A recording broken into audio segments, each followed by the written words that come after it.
इसे गुंजन कर रहे हैं, इसको रीढ़ का जो अंतिम सिरा है वहाँ पर इस गुंजन को केंद्रित करें। आज 5-6 गुंजन कर लेते हैं।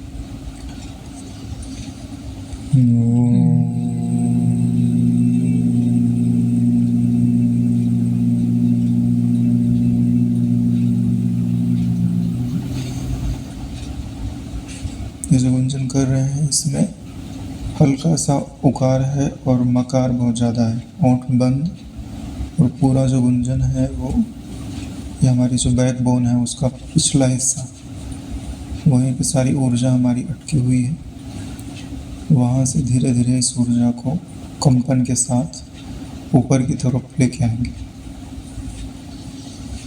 श्वास भरेंगे तो पेट हल्का सा फूलना चाहिए बाहर की तरफ।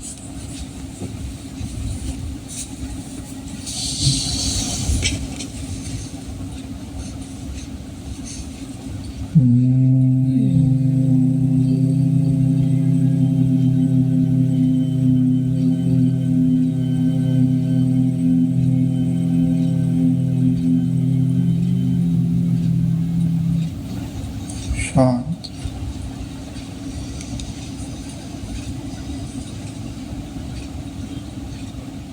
अपनी वृत्ति को अपने शरीर के चारों तरफ घुमाइए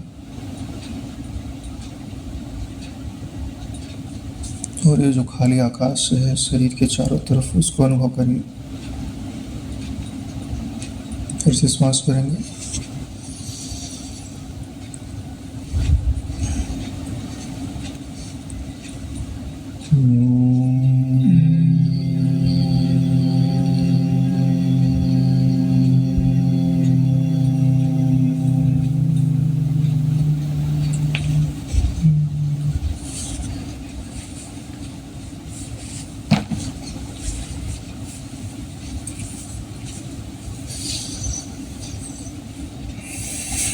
ये गुरु जी ने बहुत सीमित लोगों को बताया हुआ है, इसको बोलते हैं निर्वाण मुद्रा। तो मैं आपको बताता हूँ। ऐसे बायां हाथ इधर कर लीजिए, दायां हाथ ऐसे बांध कर लीजिए। ये तर्जनी उंगली टच करेंगे और अंगूठा टच करेंगे। इसको वापस घुमा के सीधे हृदय के पास, अंगूठा दोनों टच रहेगा बराबर और उंगली टच, अंगूठा टच बराबर, दोनों की लंबाई बराबर। यहाँ पर ऐसे सीधे तो श्वास भरना है और फिर गुंजन करेंगे।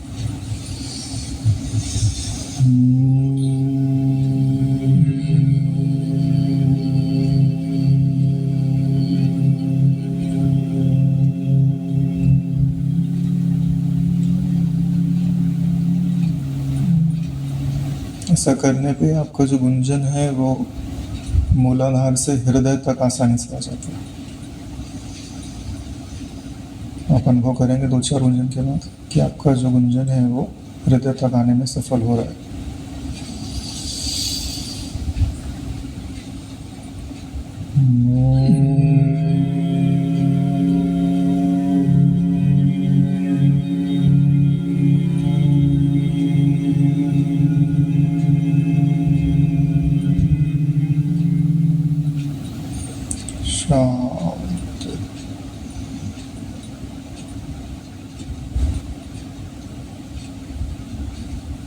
ध्यान से देखिए शरीर और इसके साथ जो भी आभास जुड़ा हुआ है, जैसे कि यह शरीर बैठा हुआ है, हाथ में मुद्रा लगी हुई है, ऐसा कुछ ज्ञान हो रहा है आपको। यह जो ज्ञान हो रहा है वह आपका दृश्य है। इसको जो जान रहा है वह इस आभास के चारों तरफ यानी शरीर के चारों तरफ व्याप्त आकाश है, वही इसको जानता है। तो वह आकाश मैं हूँ। यह जो शरीर और इससे जुड़ा हुआ मन और उस मन से जुड़े हुए जितने भी आभास हैं, ना वह मैं हूँ ना वह मेरा है। इतना बात याद रहेगा, ये बात हमेशा याद रखना। हम रोज़ जो है 5 मिनट शुरुआत में गुंजन करेंगे, शांत होंगे। इतना ही ज्ञान जितना आज बताया, इतना ही ज्ञान रोज दोहराना। इतना ही पक्का हो गया ना तो हमारी मेहनत सफल हो जाएगी। अब इसी ज्ञान को दोहराते हुए फिर से 3 गुंजन कर लेंगे, फिर प्रारंभ करेंगे।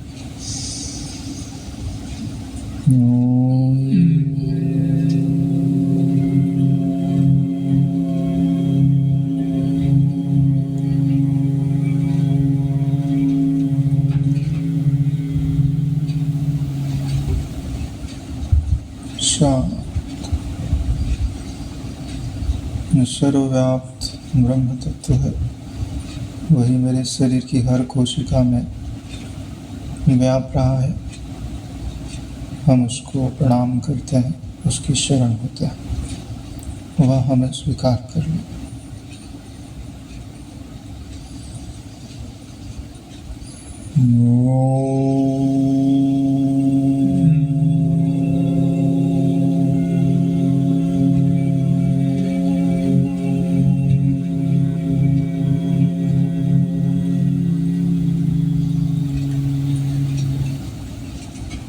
शांत।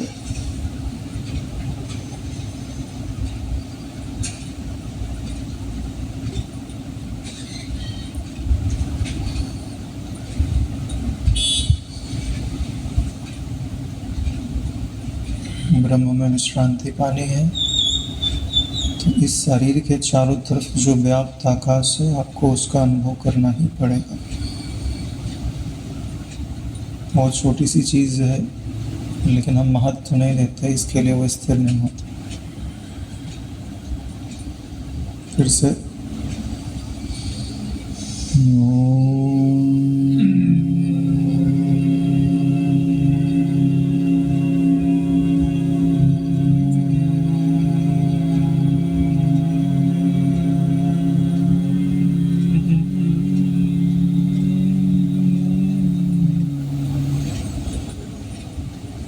शांत।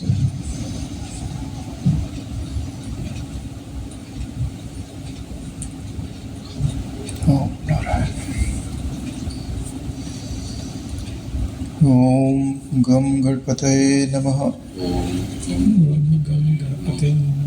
ओम श्री सरस्वत्यै नमः। ओम श्री सद्गुरु परमात्मने नमः। शांति फील हो रही?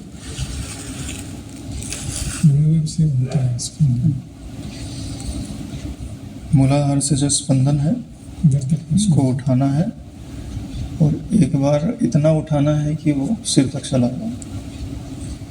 जब हवा प्राण भरते हैं तो अभी तो पेट से भर रहे हैं, फिर धीरे धीरे शरीर के हर कोशिका से प्राण भरा जाता है।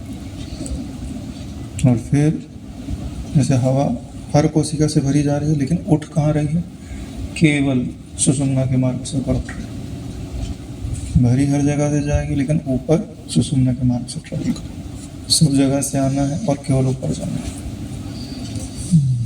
ये जो कंपन है, जब तुम्हारा सिर तक जाने लग जाएगा, उस दिन अलौकिक शांति का आपको अनुभव मिलेगा। छोटी छोटी युक्तियां हैं, क्योंकि ज्ञान तो क्या सही है क्या गलत है बता देता है। शांति तो आपको योग्य अभ्यास से ही कमानी पड़ती है। गीता में 6वां अध्याय आपको यही तो बताता है। शांति आपको अपने अभ्यास से कमानी। एक बार शांति आ गई, उसको ज्ञान मिला दो तो वो थावत बनी रहेगी, लेकिन कमाना तो आपको पड़ेगा। आनंद भी कमाना पड़ेगा। ज्ञान का काम सिर्फ जो तुमने कमाया है ना, उसको सदा के लिए स्थिर करने के लिए होता है। ज्ञान आनंद नहीं देता। ज्ञान फ्रीक्वेंसी चेंज नहीं करता, फ्रीक्वेंसी आपको चेंज करनी है। जो फ्रीक्वेंसी चेंज हो जाएगी तो उसको बोल देना कि यही सर्वव्याप्त ब्रह्म तत्व है, स्थिर हो गया। नारायण आप बंधे क्यों हो? बंधन को आपने ब्रह्म कह दिया है। जो बंधन है उसको आपने ब्रह्म यानी सदा रहने वाला कह दिया, इसके लिए बंधन आपका यथावत बना हुआ है। जिस दिन आप आनंद को ब्रह्म कह दोगे उस दिन आनंद यथावत बना हो जाएगा। जिस दिन आप मुक्ति को ब्रह्म कह दोगे उस दिन मुक्ति जो है आपका स्वभाव सदा के लिए हो जाए। बोले हमने तो कभी नहीं कहा कि जो बंधन है वो ब्रह्म है, तुम्हारी इच्छाएं ही ऐसी हैं। तुम्हारी इच्छाएं कहती हैं कि बंधन ही ब्रह्म है। क्यों? क्योंकि तुम दूसरे से सुख चाहते हो, पराधीनता तुमने डाली, तो ये तो चला आ रहा है करोड़ों जन्मों से। ब्रह्म हुआ कि नहीं? ओम श्रीमद् भगवद गीता अध्याय 17 श्रद्धा त्रय विभाग योग, श्लोक संख्या 5।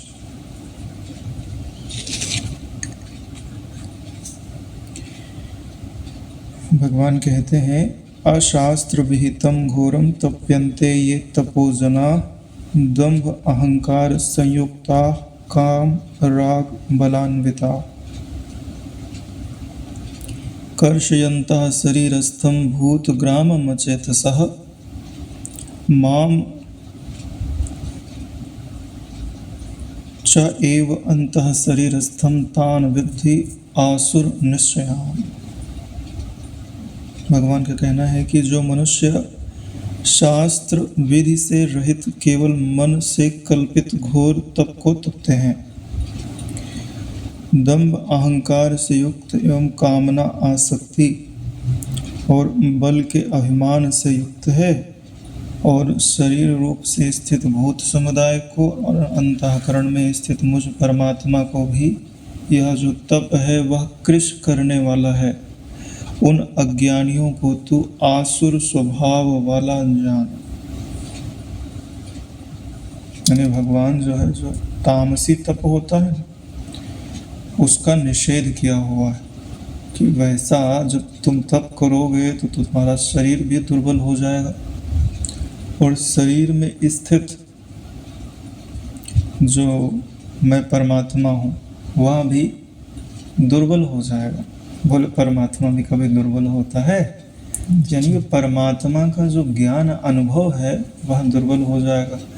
बोले क्यों दुर्बल हो जाएगा? क्योंकि वह तप तो कर रहा है, तप अच्छी चीज़ है, क्योंकि तप वैराग्य को निरूपित करता है और वैराग्य ज्ञान प्राप्ति की योग्यता है। लेकिन वह तप किस लिए कर रहा है? बोले दंभ और अहंकार को बढ़ाने के लिए, दूसरे को दिखाने के लिए कि मैं तपस्वी हूँ, और फिर उसको तप के द्वारा जो सामर्थ्य प्राप्त होती है वह उसके द्वारा अपनी इच्छा की पूर्ति करेगा और दूसरों को सताएगा।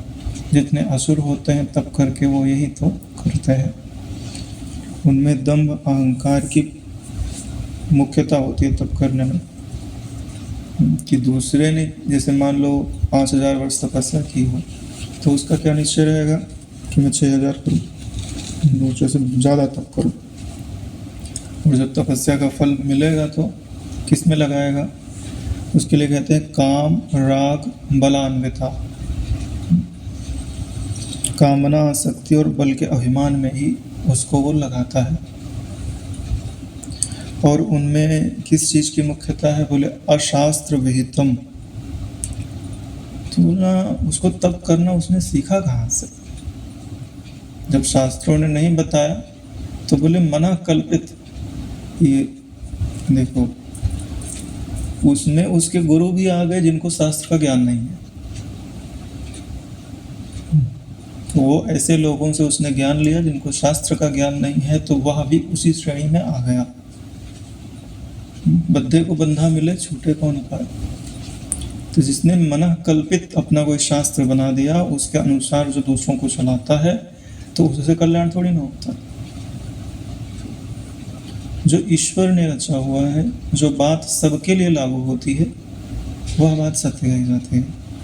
बोले धर्म किसे कहते हैं? जो मनुष्य मात्र के लिए पालनीय हो उसको धर्म कहते हैं।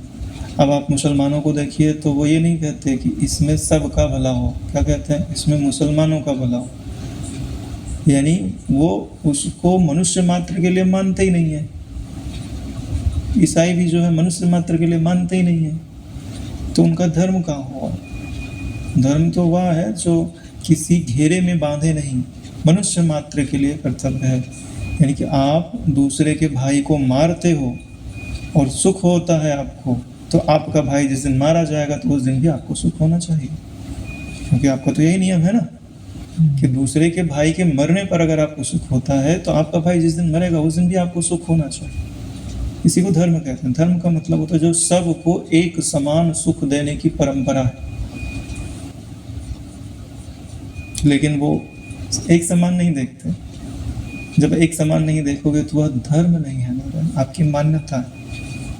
आप अपने स्वार्थ के लिए उन नियमों को बना रहे हो। तो यहाँ भगवान ऐसी तपस्या का निषेध कर रहे हैं जो शास्त्र के द्वारा, ब्रह्मवेत्ता गुरुजनों के द्वारा प्रमाणित न हो, केवल आपके या आपके प्रेरक किसी दूसरे के मन से उत्पन्न हुई हो, क्योंकि वह आपके दंभ को और अहंकार को ही बढ़ाएगी, आपकी कामना को, राग को और मिथ्या बल के अभिमान को बढ़ाएगी, आपका कल्याण नहीं करेगी।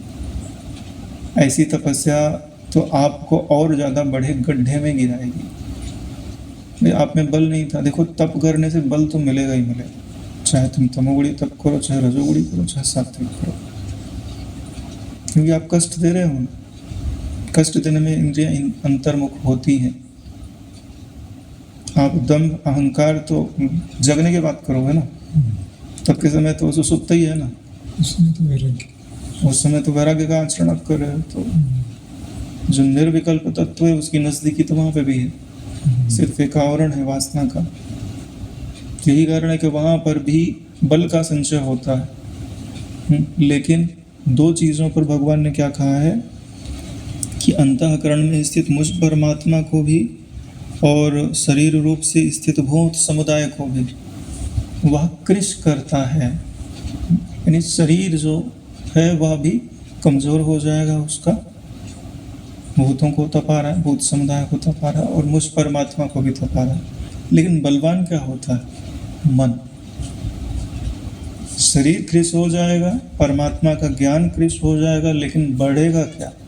मन बढ़ेगा, मन का बल बढ़ जाएगा। और वही जो बढ़ा हुआ मन है वही आगे ले जा करके वहाँ जो चाहता है वो उसकी सिद्धि करा देता है। आप जो चाहोगे, कष्ट सहोगे, पीड़ोद्भवते सिद्ध है, जिसके लिए आप पीड़ा सहोगे आज नहीं तो कल वो आपका सिद्ध होता ही होता है। चाहे आपकी रजोगुणी इच्छा हो, चाहे सतोगुणी इच्छा हो, चाहे तमोगुणी इच्छा हो। तो सबको पता है ना कि भाई रावण को वरदान मिलने के बाद वो लोगों को सताए, लेकिन ब्रह्मा जी को देना पड़ा ना। इसलिए भगवान क्या कहते हैं कि ऐसे जो लोग हैं जो केवल शरीर को ही तपाते हैं और अपना मन माना पूरा कराना चाहते हैं, वो मेरे हितैषी नहीं है और अपने भी हितैषी नहीं है, वो अज्ञानी है। अज्ञानी मतलब कौन है ना, जो पैसा कमाए खूब मेहनत करके, ठीक है, और फिर सोने की तलवार लेके आए और फिर अपने ही अंग काटे। तो उसको अभिमान तो है कि मेरे पास सोने की तलवार है, लेकिन मूर्खता क्या कर रहा है? अपने ही अंग काट रहा है। ऐसे ही जो तमोगुणी तप होता है, अगर वो तप नहीं करता तो 1-2 साल या 10-20 साल का नरक मिलता। तप करने के बाद जो उसने पाप किया तो उसके लिए तो उसको तो युगों तक नरक में रहना पड़ता है। तो वह तप ने उसका कल्याण किया, क्या कल्याण किया? तो अभी भी कलयुग के समय तो ज़्यादा ही देखने में मिलता है कि जो प्रेत आदि की उपासना करते हैं, प्रेत आदि सिद्ध कर लेते हैं, तो वो दूसरे लोगों को बहुत सताते हैं। सबकी बात नहीं कर रहा, ज़्यादातर ऐसे ही होता है। अपनी स्वार्थ सिद्धि के लिए कोई गया तो उसके पास मान लो बीमारी रही हो, वो अपनी तरफ से एक प्रेत घुसा देंगे, उसको बेचारे को पता ही नहीं। अब वो बार बार उनके पास आता रहे और उनको पैसे देता रहे। तो उन्होंने प्रेत सिद्ध तो तब करके किया होगा, अनुष्ठान करके किया होगा। अब थोड़ा धन तो मिल गया उनको, लेकिन अब उनके आगे की दुर्गति। इसलिए भगवान उनको क्या कहते हैं? बोले आसुर लोग हैं। आसु माने होता है प्राण। आसुर का मतलब होता है जो केवल प्राणों को पालने के लिए ही सारे कार्य करते हैं, उनको असुर बोलते हैं। यानी उनका सिर्फ एक ही काम है, क्या? मेरे प्राण चलते रहे, पुष्ट होते रहे, और उससे दूसरे का क्या हो उसका लेना देना नहीं है। ओम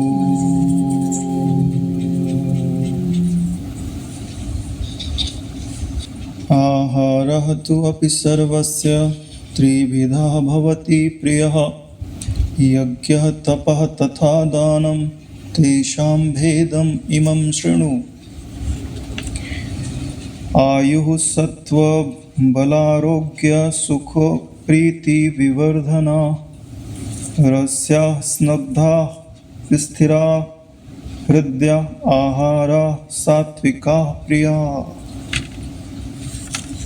भगवान का कहना है कि हे अर्जुन, भोजन भी सबको अपनी प्रकृति के अनुसार ही 3 प्रकार का प्रिय होता है, वैसे ही यज्ञ तप और दान भी 3-3 प्रकार के होते हैं। इस पृथक पृथक भेद को तू मुझसे सुन। अब देखो नारायण, जब अंतःकरण सात्विक हो गया तो अंतःकरण की वृत्तियां भी सात्विक हो जाएंगी। तो अब जो भी पदार्थ वो ग्रहण करेगा वो सात्विक ग्रहण करेगा, क्योंकि अंतःकरण वैसा। भोजन, यज्ञ, दान और तप, ये चारों चीजों पर उस गुण का प्रभाव पड़ जाता है जो अंतःकरण में है। और सात्विक है तो सात्विक हो जाएगा, राजस है तो राजस हो जाएगा, तामस है तो तामस हो जाएगा। और भगवान इन सब का वर्णन इस अध्याय के अंतर्गत करते हैं। और उसके बाद कहते हैं कि जो सात्विक आहार ग्रहण करते हैं उनके क्या लक्षण होते हैं, या जो सात्विक आहार ग्रहण कर रहे हैं उस आहार के क्या लक्षण होते हैं। तो भगवान का क्या कहना है कि आयु, बुद्धि, बल, आरोग्य, सुख, प्रीति को जो बढ़ाता है वो सात्विक भोजन है। आयु यानी कि आरोग्य बढ़ाएगा, बल बढ़ाएगा, और सुख को बढ़ाने वाला है, प्रीति को बढ़ाने वाला है। बोले ऐसा भी होता है कि भोजन जो है वो प्रीति को बढ़ावे, प्रेम को बढ़ावे। देखो जो सात्विक लोग होते हैं ना, जो सात्विक भोजन होता है, तो सात्विक भोजन सिर्फ सात्विक पदार्थों से ही नहीं बनता, उसका जो बनाएगा ना वो भी सात्विक होना चाहिए ना रहे, और उसके बनाने की क्रिया भी सात्विक होनी चाहिए, और बनाते समय चिंतन भी सात्विक होना चाहिए, और खाते समय जो खा रहा है उसका भी चिंतन सात्विक होना चाहिए। तब जा कर के वो जो भोजन होता है पूरे का पूरा सात्विक होता है। इसलिए ये चीज़ें जोड़ी गई हैं कि वह आयु को बढ़ाता है, यानी शरीर को पुष्टि देता है, बल को बढ़ाता है। यानी ऐसा नहीं है कि आप सात्विक भोजन कर रहे हो तो आप बलहीन होते जा रहे हो, इसका मतलब आप सात्विक भोजन नहीं कर रहे, कहीं ना कहीं कोई कमी है, आप ढूंढो क्या गलती हो रही है। आयु बढ़ना चाहिए, बल बढ़ना चाहिए, आरोग्य बढ़ना चाहिए, सुख बढ़ना चाहिए और प्रीति बढ़नी चाहिए। प्रीति किसकी बढ़नी चाहिए? अरे भाई, सात्विक अंतःकरण होता किसके लिए है? ईश्वर के ज्ञान को धारण करने वाला, ईश्वर के प्रकाश को धारण करने वाला जो अंतःकरण है, जिसके भीतर ऐसी योग्यता है, उसी को तो सात्विक अंतःकरण कहते हैं। सत तत्व को धारण करने की योग्यता से संपन्न अंतःकरण सात्विक अंतःकरण कहा जाता है। और विभिन्न प्रकार की इच्छाओं को धारण करने में लगा हुआ जो अंतःकरण है वो राजस अंतःकरण कहा जाता है। और जो मोहित अंतःकरण है वो तामस अंतःकरण कहा जाता है। तो अब कौन से पदार्थ इसमें खाए जाते हैं? तो बोले जिनमें रस युक्त हो, जैसे फल आदि होते हैं इनमें रस होता है, और पके हुए, आजकल तो केमिकल से पका देते हैं, जो पेड़ से पके हुए हो उनके अंदर उनको रस युक्त कहा जाता है। चिकने यानी जैसे घी आदि है, और जो घानी के तेल आदि निकाले जाते हैं जिनमें चिकनाहट होती है। हालांकि तो ज़्यादातर पदार्थों में चिकनाहट होती है, लेकिन आजकल विज्ञान के युग आने के कारण आपको पता नहीं चलता, उसकी चिकनाहट निकाल के अलग कर दी जाती है। भाई बादाम से तेल निकाल लिया जाता है। स्थिरा यानी स्थिर रहने वाले, यानी ऐसे पदार्थ जो जल्दी बिगड़ते ना हो, वो सात्विक होता है। यानी कि उनको ज़्यादा प्रिजर्व करने की आपको ज़रूरत ना पड़ती हो। जैसे सूरन है, कंद है, वो जल्दी बिगड़ता नहीं है। गेहूँ वगैरह भी तो स्टोर करके रख लेते गाँव में, चावल वगैरह भी कर लेते। हृदय यानी स्वभाव से ही मन को प्रिय।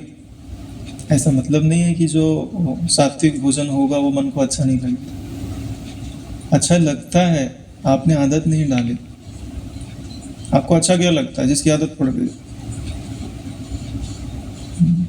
जिसको बिना नमक का खाने की आदत हो गई ना नारायण, उसको बिना नमक के भोजन में स्वाद आता है। ऐसा नहीं कि नहीं आता। आहार यानी ऐसे जो आहार हैं, भोजन करने के पदार्थ हैं, वे सात्विक पुरुष को प्रिय होते हैं। ठीक है नारायण, ऐसे जो सात्विक पुरुष होते हैं उनका ऐसा आहार प्रिय होता है। अब ये आहार सिर्फ मुख से खाया जा रहा है ऐसी बात नहीं है। आपकी पांचों इंद्रियां ही आहार को ग्रहण कर रही हैं। अब आपको अपना जो अंतःकरण है, अगर आपको उसे सात्विक बनाए रखना है तो आँखों से भी ना ऐसा ही भोजन ग्रहण करो जो रसयुक्त हो। रसयुक्त परमात्मा ही है। जो चिकना हो, चिकना का मतलब होता है कि अगर आप उसको टच करोगे तो चिपकेगा, चिकनाई है। तो यह भी किस चीज़ को बताता है कि उसके अंदर प्रेम है। पहला है रस, और रस तो ठीक है कि भाई आपको अच्छा लग रहा है, लेकिन उससे चिपक जाए जा करके, तो वह प्रेम होता है, प्रेम वृत्ति होती है। और स्थिर रहने वाला, देखो नारायण, ये सिर्फ खाने वाले पदार्थ के ही विशेषण नहीं है। ये पांचों इंद्रियों से जिस भगवताकार वृत्ति को आप ग्रहण करते हो उसके भी विशेषण है। वो स्थिर रहने वाला है और वह स्वभाव से ही मन को प्रिय लगने वाला है। तो किसकी बात की जा रही है? भगवताकार वृत्ति की। भगवान का जो प्रेममय रूप है, जिसका विवर्त यह सारा संसार है। कि भले हमको कोई दूसरा व्यक्ति दिखाई देता है, लेकिन ठीक से अगर आप विचार करके देखोगे तो उसकी व्यक्त सत्ता के पीछे यही रसयुक्त, चिकनाई युक्त, स्थिर रहने वाली और मन को प्रिय रहने वाली सत्ता ही है, जिसको हम नेत्र के माध्यम से खा रहे हैं। अगर आप ऐसा देखोगे तो आपका अंतःकरण सात्विक हो जाएगा। कान से सुनने में भी यही चीज़ है। वे दो ही चीज़ों की तो मुख्यता होती है, एक देखने की, दूसरा सुनने की। और खाने पे तो बात हो ही गई है।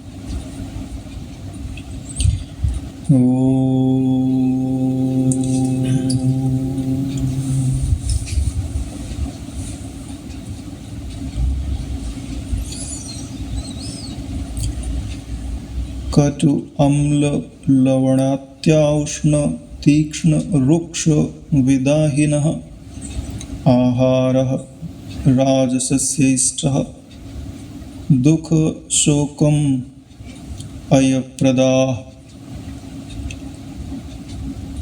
यातयामं गतरसं पोति पर्युषितं च यत् उच्छ्विष्टम् अपि च अमेध्यं भोजनम तामसं प्रिय। भगवान का कहना है कि अब जो रजोगुण भोजन होता है वह कैसा होता है? तो बोले कड़वा होवे, खट्टा, लवण युक्त, बहुत गर्म, तीखे, रूखे, दाहकारक और दुख, चिंता तथा रोगों को उत्पन्न करने वाले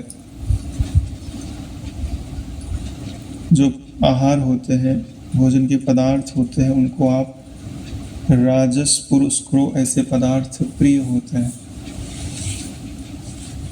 यानी भोजन रजोगुणी नहीं है नारायण। रजोगुणी आदमी को जो प्रिय होता है वो राजसी भोजन हो जाता है। सतोगुणी आदमी को जो प्रिय होता है और उसके सतोगुण को बनाए रखता है वो सात्विक हो जाता है। अब ध्यान से देखिए, अब आप बोलोगे कड़वा, तो करेला भी होता है, तो करेला तो सात्विक में माना जाता है, स्वास्थ्यप्रद है, आरोग्य देने वाला है। देखिए, जब राजस की बात की जाती है तो उसमें स्वाद की प्रधानता होती है। यानी आप इन चीज़ों को ले किस दृष्टि से रहे हो? सुख उपभोग की दृष्टि से ले रहे हो, और सात्विक वाला किस दृष्टि से ले रहा है? हाँ, स्वास्थ्य की दृष्टि से, बल की दृष्टि से, पुष्टि की दृष्टि से ले रहा है, ईश्वर की प्रियता की दृष्टि से ले रहा है।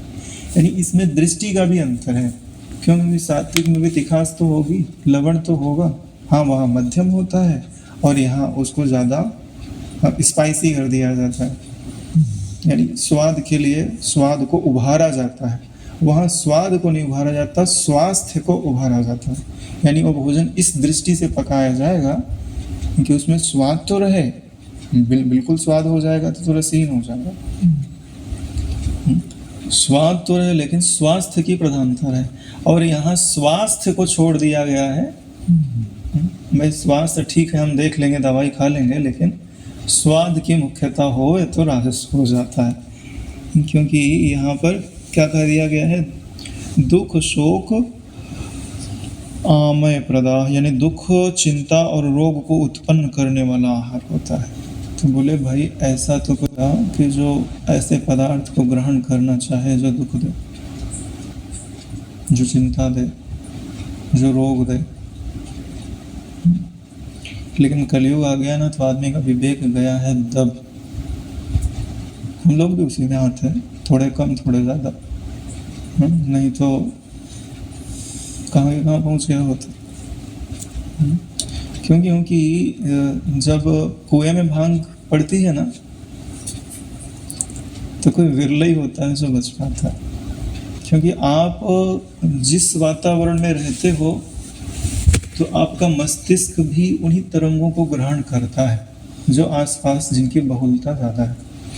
या तो आप ध्यान भजन करके अपने मस्तिष्क की जो फ्रीक्वेंसी है वो ऊंचे हर्ट्ज पे सेट कर दो, तब तो आप वो पकड़ पाओगे जो ब्रह्मवेत्ता या श्रेष्ठ जनों का माइंड जिस फ्रीक्वेंसी पे वाइब्रेट कर रहा है। तो उनकी इच्छाएं तुम्हारी इच्छाएं, उनका चिंतन तुम्हारा इच्छा, उनका ज्ञान तुम्हारा ज्ञान हो जाएगा। लेकिन तुमने अगर प्रयास करके अपने माइंड की फ्रीक्वेंसी चेंज नहीं की तो तुम्हारा माइंड फ्रीक्वेंसी किसकी पकड़ेगा? जिसकी सब लोग पकड़ रहे हैं। यही कारण है कि आप अपने माइंड की फ्रीक्वेंसी चेंज नहीं कर पा रहे, इसके लिए आप में भी वही इच्छाएं उपजती हैं जो दूसरों में उपज रही हैं। 10 लोग जिस पदार्थ की इच्छा करेंगे ना, एक आदमी इच्छा नहीं कर रहा है तो 10 दिन बाद वो भी उसकी इच्छा करने लग जाएगा। मैं लिख के दे सकता हूँ, करके देखिएगा, होता है। स्थान का प्रभाव, वातावरण का प्रभाव पड़ता ही पड़ता है। तो तुलसीदास जी कहते हैं, विधि बस सज्जन कुसंगति पर ही फनि मन सम निज गुण अनुसर ही। हाँ, तो जब चारों तरफ ऐसा माहौल हो तो आपकी जो फ्रीक्वेंसी है ना, आपको उसे हाई पर सेट करने में लगे रहना चाहिए। अपने गुणों का चिंतन मतलब आपका जो इष्ट है उसके चिंतन में लगे रहो, आप उसका संग करो। शरीर भले कहीं पड़ा रहे, उससे ज़्यादा दिक्कत नहीं पड़ती, आपका मन कहाँ पे है। जैसे जो रेडियो एक्टिव पदार्थ होते हैं वो कहीं पे भी रहे, वो अपना वाइब्रेशन छोड़ते रहते हैं, दूसरे का ग्रहण नहीं करते, उनका प्रभाव दूसरे पे पड़ता है। ऐसे ही, लेकिन इसके लिए पहले अपने प्राण बल को, मनोबल को, बुद्धि बल को बहुत बढ़ाना पड़ता है। इस लेवल पे ले जाना पड़ता है कि छोटी मोटी चीज़ें उसको प्रभावित ना कर सके। उसके लिए कठोर अनुशासन, आहार का, विहार का, हर चीज़ों का लगता है। उपासना भी अच्छी खासी तगड़ी करनी पड़ती है, तब जाकर के ये चीज़ें प्राप्त होती हैं। नारायण बिना उचित मूल्य दिए बड़ी वस्तुएं प्राप्त भी कहाँ होती है। यहाँ ही तो इस संसार में ही तो नहीं आता, जो भी चाहिए मिलेगा, मूल्य चुकाना पड़ता है। अपात्र को यहाँ कुछ नहीं दिया जाता। गलती से अगर कुछ मिल भी जाए तो वो उसको संभाल नहीं सकता, बिखर जाएगा हाथ से। तो ये जो राजस है उनका तो आप लोगों ने सुन ही लिया कि कड़वे होते हैं, खट्टे होते हैं, और ज़्यादा उसमें नमक होता है, बहुत गर्म होते हैं, गर्मा गर्म खा लेते हैं। इसका मतलब ये नहीं है कि जो सात्विक पदार्थ होते हैं उनको बहुत ठंडा करके खाया जाता है। यहाँ बहुत गर्म लिखा हुआ है, क्योंकि गर्म वो क्यों खा रहे हैं, क्योंकि उसका स्वाद गर्म में ही आता है। जो नमकीन वस्तुएं होती है ना, उनको गरम गरम खाया जाता है, और जो मीठी चीज़ें होती है ना उनको ठंडा करके खाया जाता है। क्यों? क्योंकि हमारी जीभ है ना, तो उसमें जो तीखे को, नमकीन को ग्रहण करने वाली स्वाद कलिकाएं होती हैं वो आगे होती हैं।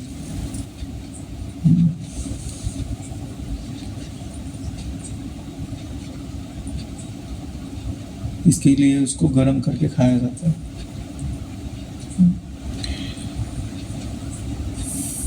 आगे भगवान बताते हैं कि जो भोजन अध पका, अब तमोगुणी वालों का वर्णन किया जा रहा है कि इनकी तो दुनिया ही अलग है, क्योंकि ये लोग मोहित है। ये कर क्या रहे हैं, क्यों कर रहे हैं, इस बारे में कभी विचार ही नहीं करते कि यह काम मैं क्यों कर रहा हूँ और इसका क्या परिणाम आएगा, बिल्कुल नहीं सोचते, बिल्कुल सोचते ही नहीं है। जैसे बिच्छू पानी में गिरा है, ठीक है, महाराज बोले हाथ से उठा के पार लगाते, जिस जो उठा रहा है ना उसी को डंक मारा, और फिर गिर गया, डंक मारा, तो महाराज ने बोला यार मर जाएगा, फिर उठाया, फिर मारा। तो कोई देख रहा है तो पूछा महाराज ये क्या कर रहे हो, ये मरने के लायक है, छोड़ दो इसको। बोले नहीं, इसका ये स्वभाव है दूसरे को पीड़ा पहुंचाने का, तो मेरा ये स्वभाव है कि कोई भी हो उसकी पीड़ा दूर करने का। तो उसको पता ही नहीं है ना कि मैं कर क्या रहा हूँ। जो उसका हित करना चाह रहा है वो उसी के हित में लगा हुआ है।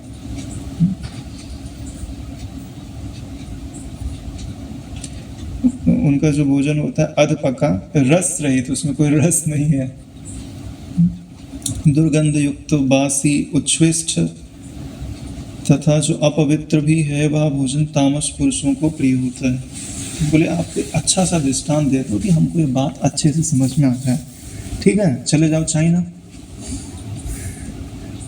अब वहाँ का जो भोजन है तुम देख लो, तुमको तुरंत ही पता चल जाएगा कि तामस भोजन किसको कहते हैं। उसके बारे में ज़्यादा वर्णन करने की ज़रूरत नहीं है, आप लोगों को वो चीज़ पहले से ही पता होगा। यहाँ तो अध पका लिखा हुआ है, वहाँ तो लोग कच्चे ही खा जाते हैं। और हमें ये समझ नहीं आ रहा है कि वो लोग जीवित कैसे हैं। तुम खा लो ना तो तुमको तो फूड पॉइजनिंग हो जाएगी, मर जाओगे। देखने से उल्टी है। तो ये तामस भोजन होता है, क्योंकि उनकी ऐसी आदत पड़ गई तो उनको वही चीज़ अच्छा लगने लगता है। तो इन्हीं को तो असुर कहते हैं। उनका पूरा ध्यान किस पे है, सिर्फ खाने पे। उससे दूसरे प्राणियों पे क्या बीत रही है कोई लेना देना नहीं। अपने भी विचार उन्नत हो रहे हैं कि नहीं हो रहे हैं उस पर भी लेना देना नहीं है। अपन ईश्वर के नज़दीक जा रहे हैं कि दूर जा रहे हैं उससे भी लेना देना नहीं है। क्यों लेना देना नहीं, क्योंकि बुद्धि काम नहीं कर रही। और ये सारा ज्ञान कोई ब्रह्मवेत्ता सत्संग करके देते हैं तब लोगों का जीवन सुधरता है। अगर ज्ञान मिले ही नहीं तो बेचारे कोई बताने वाला ही नहीं है तो करेंगे कैसे। आज यहीं पर विश्राम लेते। ओम कायेन वाचा मनसेन्द्रियैर्वा करोमि यद्यत् सकलं परस्मै श्री सद्गुरुवे समर्पयामि। ओम सहना अवतु सहनो भुनक्तु सह वीर्यं करवावहै तेजस्विनावधीतमस्तु मा विद्विषावहै। ओम शांति शांति शांति। श्री सद्गुरुदेव भगवान।